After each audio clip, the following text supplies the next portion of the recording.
It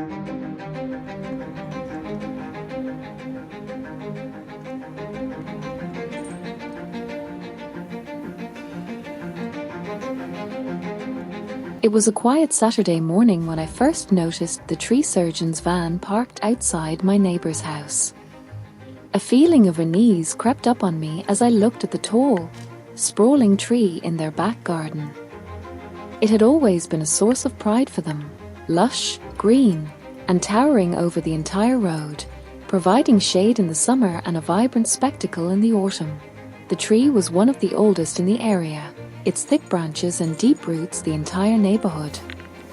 I could hear the distant hum of chainsaws and the whirring of power tools. I couldn't help but wonder what was happening. Was something wrong with the tree? Had it become dangerous? My neighbor, an elderly woman named Mrs. Jenkins, watched from her porch, her face unreadable as she sipped her tea. I had often overheard her speaking lovingly of the tree, and I knew it had been a part of her life for decades. Soon, the sound of the chainsaw cut through the air, sharp and intrusive.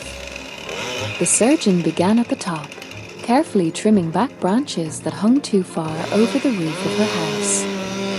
The crackling sound of the saw was almost jarring against the otherwise calm morning. The man worked with practiced precision, methodically cutting off sections of the tree. As the limbs fell one by one, they landed with a soft thud on the grass below, and my heart sank a little each time. The tree, which had once been a grand presence, was being whittled down piece by piece until only a few large limbs remained. I couldn't help but wonder why this had to happen. Was the tree diseased? Or perhaps, had it become too risky to keep around? The thought of the tree no longer towering over the road, no longer casting its dappled shadows on path, seemed so final.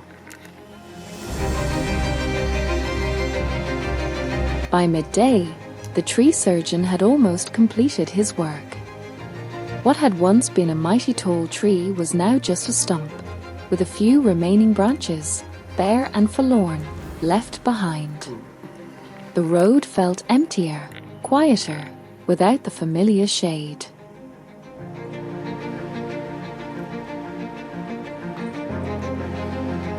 The tree had been suffering for a while, and it was only a matter of time before it started to lean dangerously toward the house. The surgeon said it would be better to take it down now than risk it falling in a storm.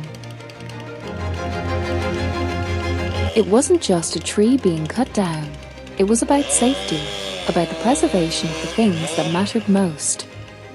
Still, I couldn't deny that the loss felt like something irreplaceable was gone from our corner of the world.